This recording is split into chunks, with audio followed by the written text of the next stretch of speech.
Halo semua, perkenalkan nama saya Dewi Permana dengan nomor induk mahasiswa 191900363 pada program studi Hospitality dan Pariwisata Universitas Bunda Mulia. Pada kesempatan kali ini, saya bermaksud untuk memenuhi proyek ujian akhir semester pada mata kuliah Indonesia Indigenous Culinary, yakni akan membahas tentang salah satu makanan khas yang berasal dari Pulau Bali. Makanan yang akan saya bahas ialah nasi jinggo. Nasi jinggo merupakan nasi putih berbentuk kerucut yang umumnya disajikan dengan suiran daging, sambal, dan juga mie goreng yang kemudian dibungkus dengan daun pisang.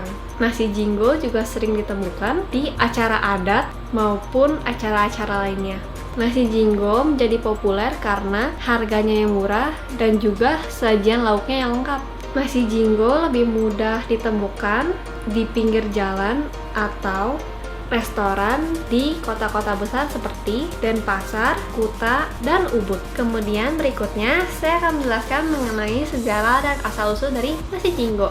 Sebenarnya asal-usul atau sejarah dari nasi jinggo tidak ada catatan khusus seperti halnya kebudayaan khas Indonesia yang lain.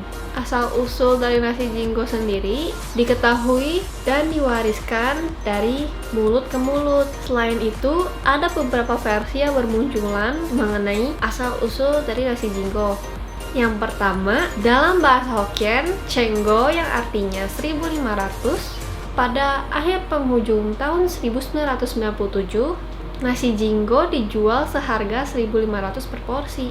Maka tak heran bila nasi jinggo dulu diberi nama nasi cenggo yang artinya 1.500. Kemudian yang kedua, masyarakat Bali percaya bahwa dahulu nasi jinggo pertama kali dijual di Jalan Gajah Mada pada tahun 1980-an.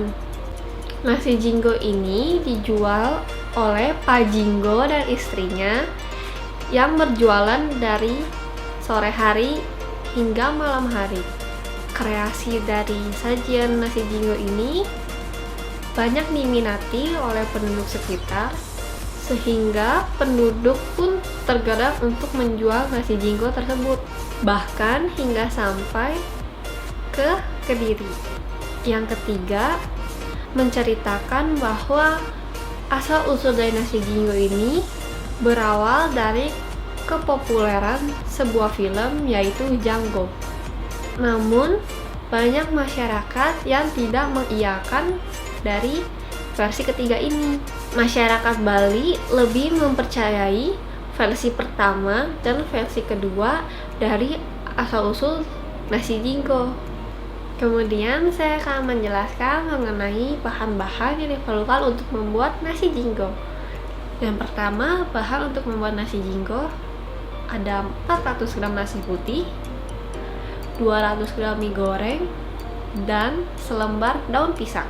Kemudian bahan untuk membuat serundeng, 200 gram kelapa parut kasar, 2 lembar daun salam, lengkuas, 1 sendok teh garam, 1 sendok makan minyak untuk menumis, serta 1/4 sendok teh gula pasir. Kemudian bumbu halus yang diperlukan untuk membuat serundeng ialah 5 butir bawang merah, 4 buah cabai merah keriting, dan 3 siung bawang putih. Lalu bahan yang diperlukan untuk membuat ayam suwir ialah 150 gram dada ayam, 1 lembar daun salam, 1 batang serai, 1/4 sendok teh garam, dan 1/4 sendok teh gula pasir. Kemudian bumbu halus yang diperlukan untuk membuat ayam suwir ialah 3 buah cabai merah keriting, 3 butir bawang merah, 1 siung bawang putih, 1 buah cabai merah besar, lengkuas, 2 butir kemiri yang telah disangrai, kencur, dan kunyit yang telah dibakar terlebih dahulu. Yang terakhir ialah bahan untuk membuat sambal. Bahan-bahan yang diperlukan ialah 3 butir bawang merah, 2 buah cabai merah besar, 1 siung bawang putih, 1 buah cabai merah keriting, 1 buah tomat, 1/4 sendok teh terasi, 1/4 sendok teh garam, 1/4 sendok teh gula pasir, dan 1/4 sendok teh air jeruk limau. Kemudian cara untuk membuatnya ialah pertama, untuk serundengnya panaskan minyak terlebih dahulu, tumis bumbu halus, daun salam, dan lengkuas hingga harum dan matang. Setelah itu masukkan kelapa parut kasar, beri garam dan gula pasir sesuai selera. Kemudian aduk hingga kering. Lalu cara untuk membuat ayam suwir. Pertama-tama lumuri ayam dengan bumbu halus, garam, gula pasir, daun salam, dan serai. Lalu diamkan selama 30 menit agar bumbu meresap ke dalam ayam.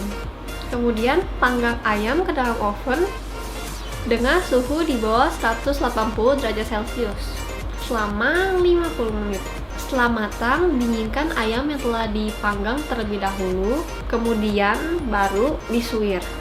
Kemudian ayam yang telah disuir diaduk rata dengan bumbu sambal.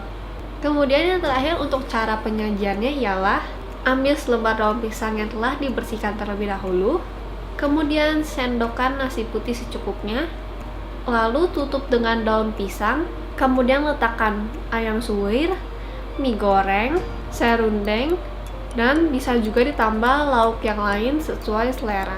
Setelah itu tinggal bungkus dan sajikan deh. Kini seiring berjalannya waktu, nasi jinggo mengalami beberapa perubahan seperti sajian dari kreasi menunya. Nasi jinggo juga dikreasikan dengan lebih menarik, bahkan beberapa resto di Pulau Bali mengaransemen tampilan dari nasi jinggo menjadi sajian berkelas dan menjualnya dengan harga yang tinggi. Sekian penjelasan dari saya mengenai nasi jinggo. Maaf apabila ada salah-salah kata atau ada kekurangan dalam pembuatan video ini. Terima kasih telah meluangkan waktu untuk menonton video saya. Sampai jumpa!